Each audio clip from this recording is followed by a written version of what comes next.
Bonjour, bonjour et bienvenue sur le plateau de Bâti Journal TV. Nous sommes toujours à Montpellier et toujours au Congrès national du bâtiment durable.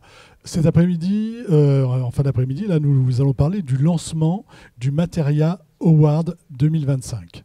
Et avec moi pour en parler, Louise Lemoine. Louise, bonjour.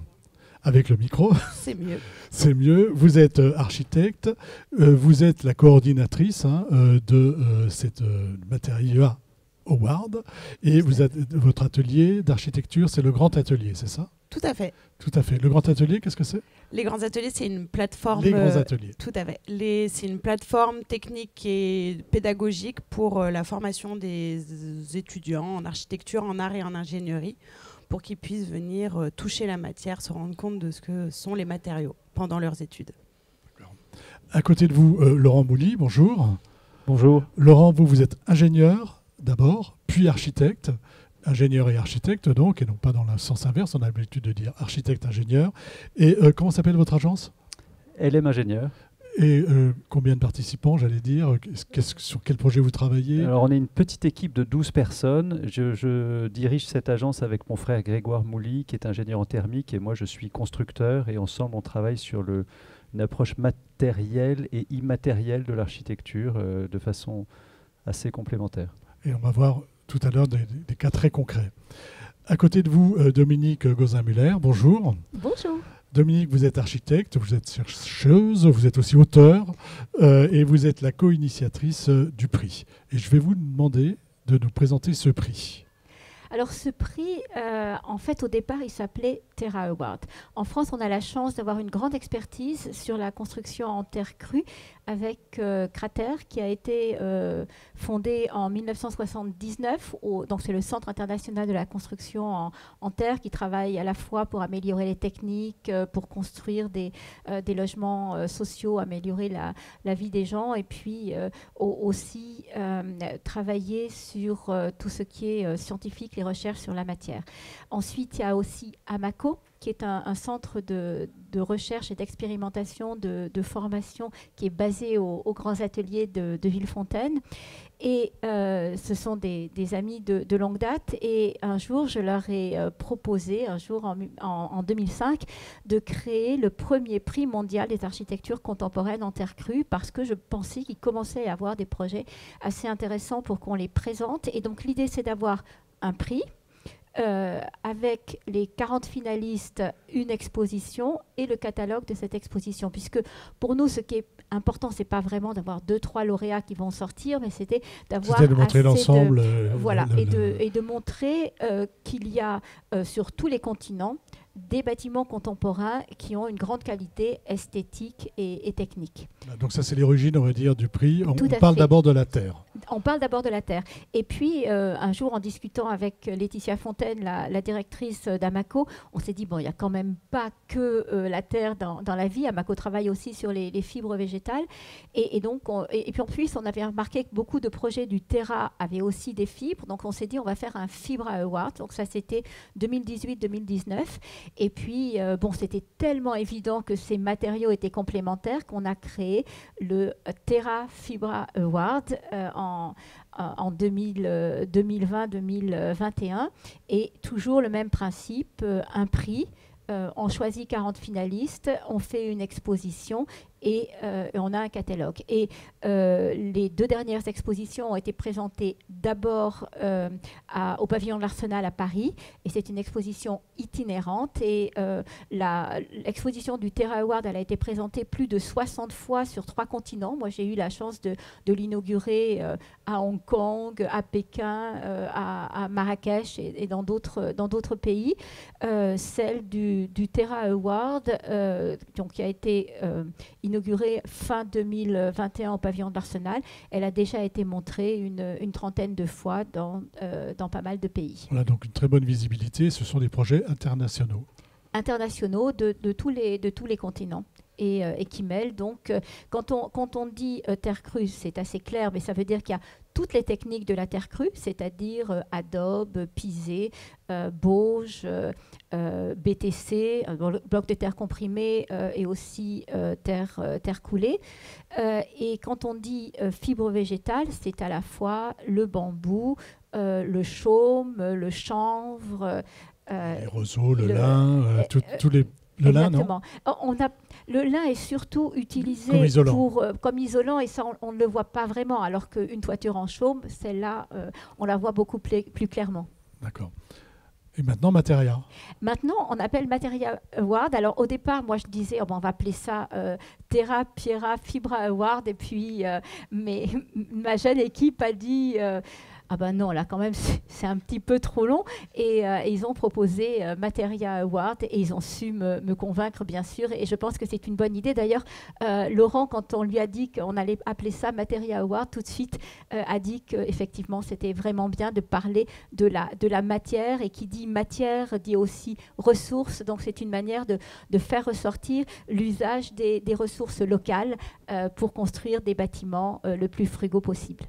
Voilà, donc Materia, je me tourne vers vous, ce sera terre, fibre et pierre. Tout à fait. Voilà. Et on le lance aujourd'hui. Et vous le lancez aujourd'hui. Les candidatures sont ouvertes dès à présent. Okay. Et on espère recevoir beaucoup de beaux projets de tous les continents. C'est l'objectif. On reviendra tout à l'heure sur le projet. Et je me tourne vers vous, Laurent, parce que vous êtes un lauréat et vous allez effectivement, si j'ai bien compris, présenter aussi quelque chose cette année. Donc vous avez été lauréat sur quel type de projet et pourquoi... Avant même de parler des projets, pourquoi vous vous êtes intéressé à ce concours et qu'est-ce que ça vous apporte, vous parce que finalement, les projets, vous les avez, ils sont faits, vous passez à autre chose. C'est vrai. Et en général, notre activité, c'est de concevoir des projets. On ne pense pas forcément à montrer nos projets. Enfin, si on a grand plaisir à faire visiter nos chantiers ou à pouvoir... partager la fin d'un projet avec les amis ou des gens qui s'intéressent. Et c'est vrai Dominique nous a un petit peu vendu ces concours. C'était pas du tout dans notre ADN, mais on y a participé avec un immense plaisir. Parce que ça nous a ouvert des portes totalement inattendues, à la fois parce qu'on s'est aperçu que d'abord on n'était pas seul, ni en France ni dans le monde, et quand on fait notre travail, quand on conçoit nos projets, c'est souvent un travail qui est long, qui est dur, et qui demande beaucoup d'investissement, et on est très concentré, et donc de pouvoir partager ces expériences avec d'autres qui vivent les mêmes choses que nous, à la fois en France, mais aussi en Chine et ailleurs dans le monde, c'est formidable parce que ça ouvre des tas de portes et ça permet d'élargir le débat au-delà de nos frontières. De montrer que tout se fait partout finalement. Et en fait, ces prix, on crée un véritable réseau. À chaque fois, quand on fait l'inauguration, on essaye d'inviter un maximum de finalistes.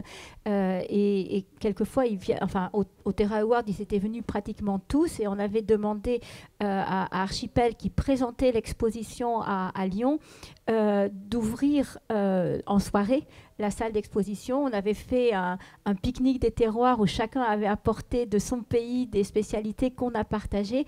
Et voir, par exemple, Wang Shu, qui a reçu le Pritzker Prize, qui était président du jury, expliquer à Martin Rauch, le grand spécialiste du pisé, son projet, et puis Anna Heringer l'expliquer avec quelqu'un qui venait d'Amérique du Sud ou d'autres.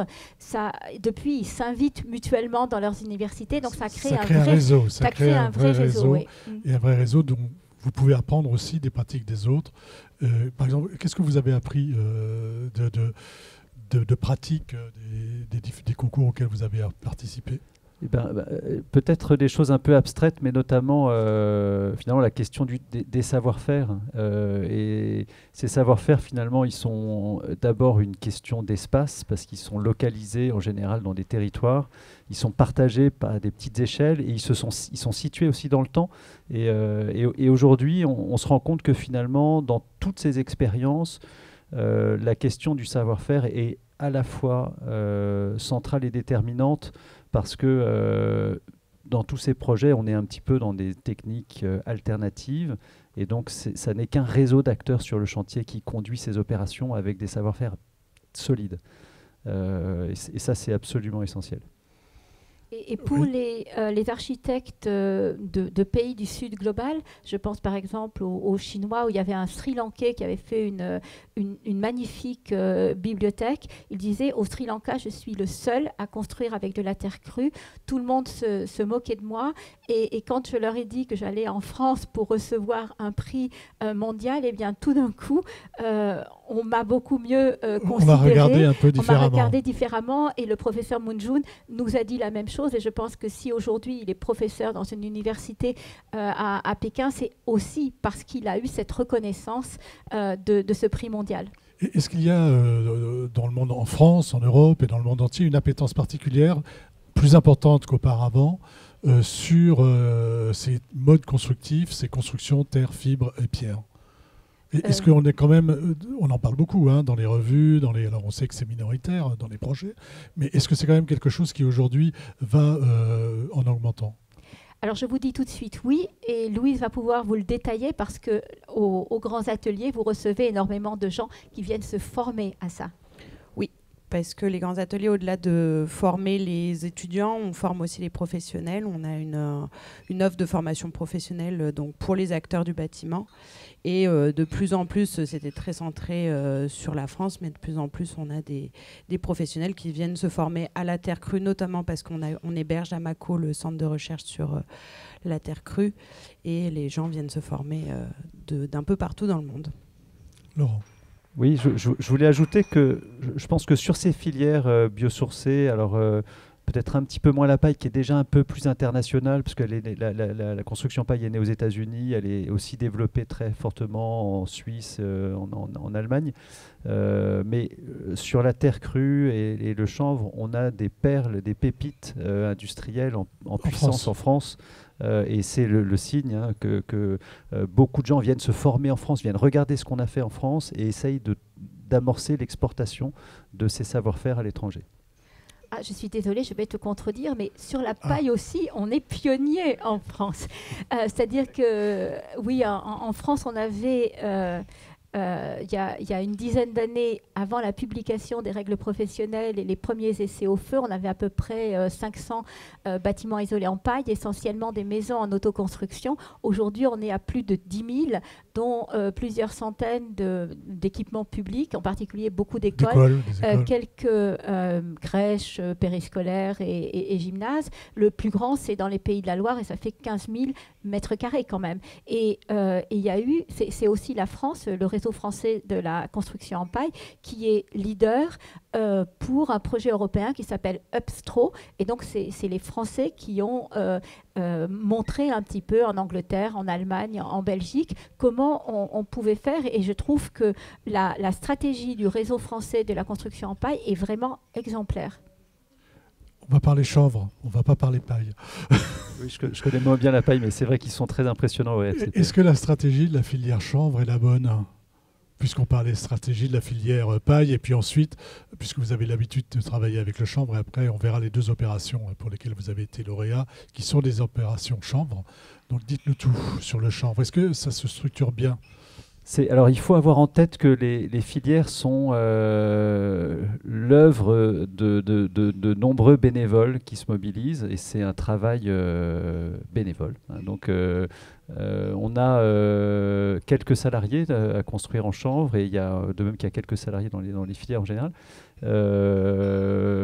Donc on avance petit à petit, et je dois dire que cette année, avec justement l'annonce aujourd'hui du lancement des projets financés par l'ADEME pour le soutien à l'innovation constructive, pour lesquels la filière Paille, justement, va pouvoir lancer des projets très ambitieux. Et la filière chanvre aussi a 2 projets qui vont être lauréats.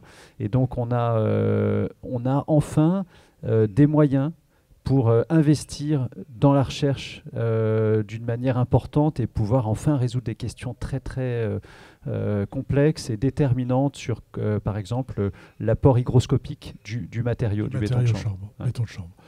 Allons-y. 2 projets lauréats. C'est quoi ces projets? Alors, c'est 2 projets qui ont été lauréats, l'un en 2019 et l'autre en 2021. Fibra Award, puisque c'est en 2019, oui.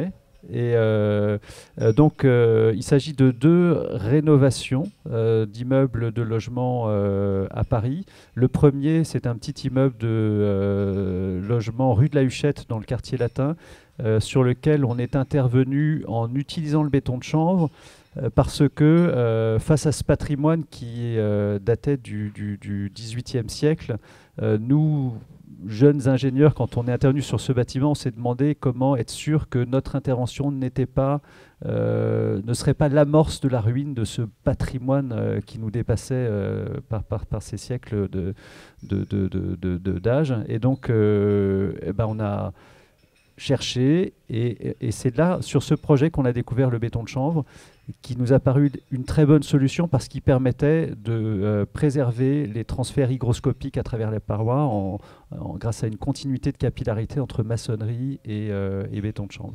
Là, le chanvre est utilisé à l'intérieur, c'est ça? En doublage intérieur. En doublage intérieur, sous quelle forme? C'est banché? C'est des panneaux? Ça peut être banché ou projeté. Et donc là, en l'occurrence, on l'a projeté à la machine, et avec d'ailleurs une entreprise qui s'est formée pour la première application sur ce chantier. Donc il y a un formateur qui est venu pendant 3 jours, qui est Gérard Lenain, que je salue parce qu'il est là en plus au salon aujourd'hui, et qui a permis à l'entreprise de prendre en main la machine, la technique en 3 jours, et ensuite l'entreprise d'ailleurs, elle fait partie des 2 entreprises qui sur Paris aujourd'hui appliquent du chanvre, du projette le chanvre. Ouais. Ça veut dire quoi? C'est des épaisseurs, c'est-à-dire qu'on met à nu les murs à l'intérieur et ensuite on vient projeter une épaisseur de chanvre de 10 à 15 cm. De 10 à 15 cm, ça sert à quoi? Ça va faire de l'isolation? C'est un tampon isolant? Comment ça fonctionne?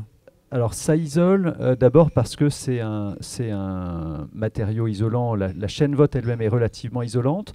Quand on ajoute de la chaux pour lui permettre de tenir sur les murs, c'est un petit peu moins bon en termes d'isolation, mais la chaux apporte une qualité capillaire absolument essentielle, puisqu'elle permet le transfert de l'humidité à travers la paroi de l'isolant, et cette absorption et régulation de l'humidité intérieure génère des effets extrêmement intéressants. En hiver, ça réchauffe la paroi, et donc ça change la paroi de 1 à 2 degrés, ce qui est absolument, on pourrait dire, peut-être très faible, mais en fait, c'est déterminant sur le confort. Et en été, on observe des effets qui sont de 5 à 7 degrés d'écart parfois entre des parois en béton de chanvre. Donc, du coup, les parois sont plus fraîches que des murs. Voilà. Classique. Sur ce béton de chanvre, vous êtes venu mettre quoi? Un enduit? Un enduit à la chaux. Un enduit à la chaux. Et on peut aussi finir, on l'a fait dans d'autres projets, avec des plaques de fermacelle sur lesquelles on applique des peintures microporeuses pour laisser les transferts d'humidité. Ça, c'était le premier projet. Le second projet, qu'est-ce que c'était? Le second, il s'agit d'un petit immeuble de logement en copropriété privée à Paris. Et l'histoire est marrante parce que, en fait, en faisant des visites d'un de nos chantiers précédents, un des visiteurs était copropriétaire dans ce bâtiment, et il a été absolument conquis par le béton de chanvre au point de nous appeler quelques années après sur son propre patrimoine quand il s'est agi de faire des ravalements.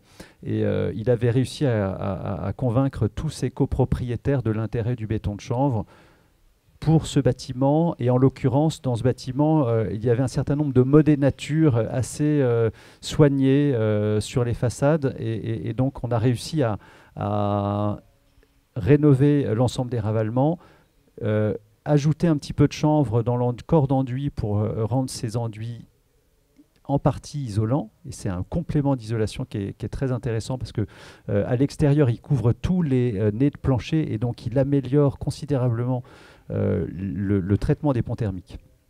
D'accord. Donc là, on est passé par l'extérieur. Absolument. Avec un système de projection également? Oui. D'accord, avec le même type de machine. Et en Voilà. site occupé. Et en site occupé. Et en site occupé. Oui. L'avantage d'intervenir par l'extérieur. Ce que j'ai du mal à comprendre, parce que comme on ne voit pas d'image, c'est les modélatures. C'est-à-dire que les modélatures, vous les avez enlevées puis remises parce que vous ajoutez de l'épaisseur. Comment ça s'est passé avec les modélatures? Alors, on n'a pas ajouté d'épaisseur. Parce qu'en fait, on a gratté les corps d'enduit existants et que en fait, les corps d'enduit traditionnels, ils faisaient déjà 5 à 7 cm. Donc, on a simplement substitué à ces corps d'enduit anciens un corps d'enduit chaud-chanvre hygroscopique, quoi. D'accord, donc corps d'enduit chaud-chanvre et ensuite une finition À la chaux à la chaux. aérienne. chaux aérienne, entre guillemets, classique. Voilà.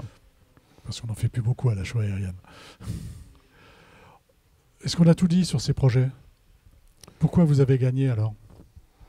Je pense que le jury on a été très surpris de gagner avec ces projets. Alors on a été aussi, je dois dire, finaliste avec 2 autres projets.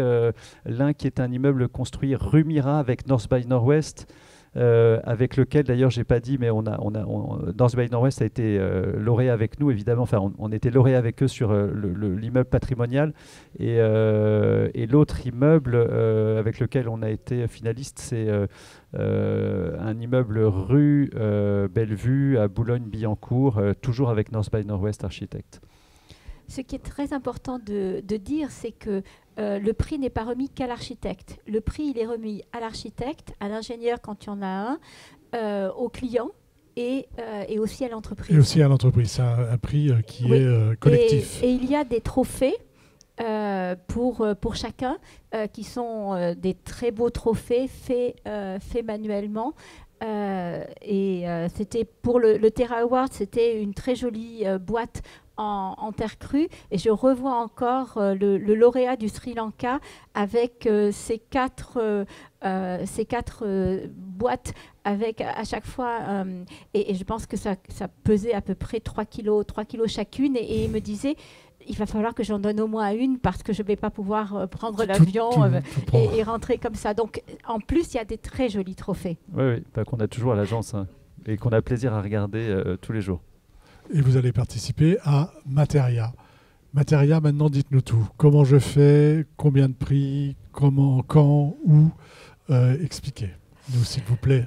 Donc, on repart pour une nouvelle aventure pour cette édition 2025. Donc, c'est toujours les grands ateliers et Amaco, comme à la dernière édition, qui sont porteurs et coordinateurs du prix, mais en partenariat avec Dominique, le TH de Zurich, le pavillon de l'Arsenal et les nouveaux arrivants qui sont les Compagnons du Devoir et du Tour de France, notamment parce que nous intégrons la pierre aux nouveaux matériaux de ce prix. Donc les candidatures sont ouvertes depuis aujourd'hui et on aura jusqu'au 18 février 2024 pour poser son dossier. Oui, c'est un peu rapide. Pour pouvoir candidater. En avril, on aura le premier jury qui sélectionnera du coup les 40 finalistes qui feront l'objet de la prochaine exposition et du prochain livre Materia Award, qui seront normalement coproduits avec le pavillon de l'Arsenal à Paris. Et puis un deuxième jury courant juin, qui là sélectionnera 5 lauréats, qu'on valorisera autour de conférences, d'articles de presse, donc parmi ces 40 finalistes.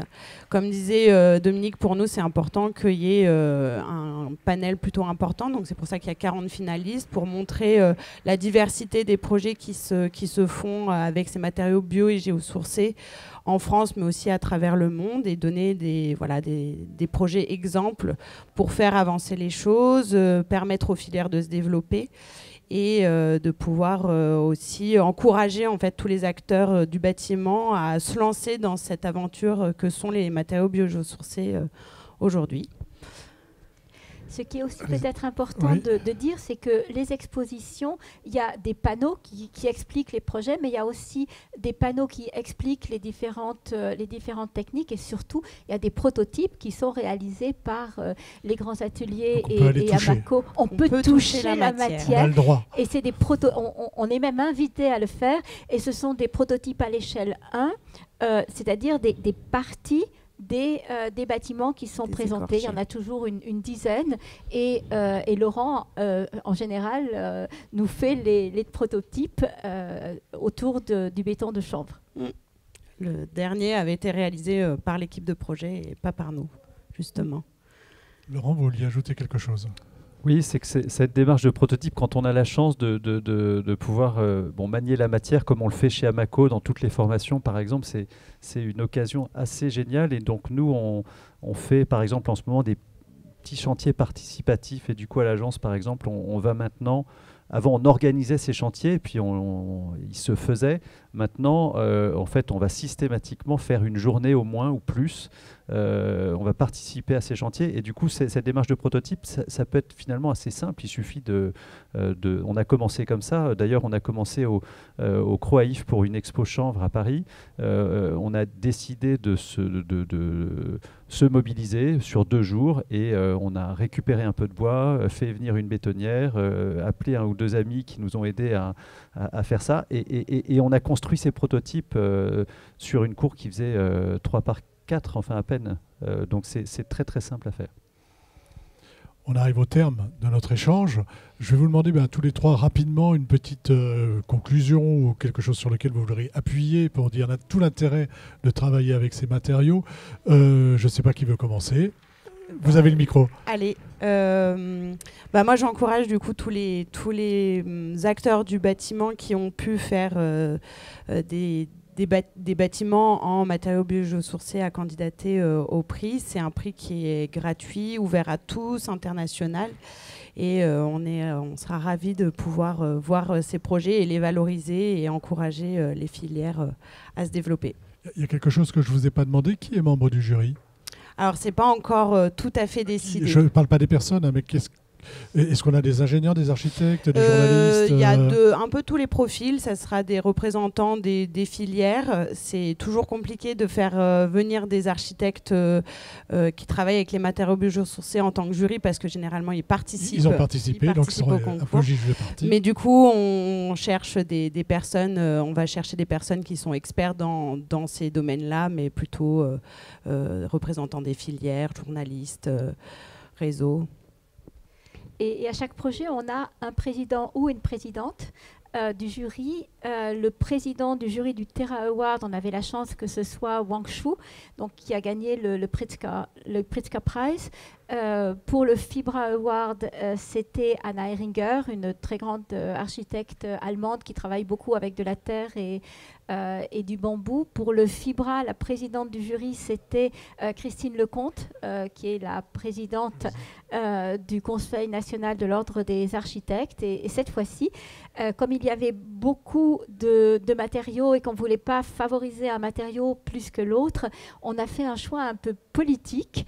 Et on a invité Armelle Choplin, qui est une ingénieure spécialiste du béton et qui a écrit des livres, qui est spécialiste plutôt des alternatives au béton, et qui a écrit un livre passionnant sur le béton en Afrique, qui a un courage que je trouve très, très remarquable, parce qu'elle dit les choses exactement comme elles sont. Elle n'a pas peur de dire, d'expliquer aussi ce qui se passe en Afrique autour des lobbies du béton. Et on est vraiment très heureux d'avoir une femme, une universitaire et une spécialiste en général des alternatives au béton. Laurent, vous avez le mot de la fin. C'est gentil. Je vais en profiter pour remercier Dominique et puis Louise et toute l'équipe d'Amaco et des grands ateliers, parce que c'est une opportunité formidable de pouvoir voir les résultats de ces prix. Ça nous montre que d'abord on est face à un défi planétaire, on le sait, mais c'est bien de voir que finalement partout dans le monde, quel que soit le niveau de développement des pays et d'avancement, on a des projets passionnants à partager. Et puis vous dire peut-être à ceux qui voudraient candidater de se lancer absolument sans aucune hésitation, parce que nous on s'est dit a priori, d'ailleurs nos projets, il suffit d'aller les regarder, et ils sont très très simples, très banals. Il n'y a pas beaucoup d'extraordinaire dans les projets qui ont été primés. Malgré tout, ils ont été primés, ils ont un caractère pertinent et engagé. Et ils ont été salués pour ça, on en est très fiers. Et puis, concrètement, notre activité, elle a explosé. C'est-à-dire qu'avant, on faisait un projet chanvre parmi 10. Aujourd'hui, on n'a que des projets bio et géosourcés. Alors, bravo. Bravo. Bravo à vous. Et puis, donc, rendez-vous pour les résultats. Et on invite tout le monde à participer. Enfin, tout le monde. Toutes les personnes qui font de la pierre, de la terre et du fibre. Et surtout, si vous faites des projets en réhabilitation, n'hésitez pas parce que cette année, on veut justement mettre l'accent sur les projets en réhabilitation. Merci beaucoup. Vous vouliez ajouter quelque chose? Non. Bon. Alors merci beaucoup. Merci d'être venu sur le plateau de Bâti Journal TV pour nous parler de ce concours Materia 2025. Une émission et un temps à retrouver comme toutes celles que nous tournons ici sur notre site Bâti Journal TV, sur les sites de nos partenaires que sont le magazine Planète Bâtiment et évidemment le site du Congrès. Merci à vous d'être venu jusque-là. Merci beaucoup.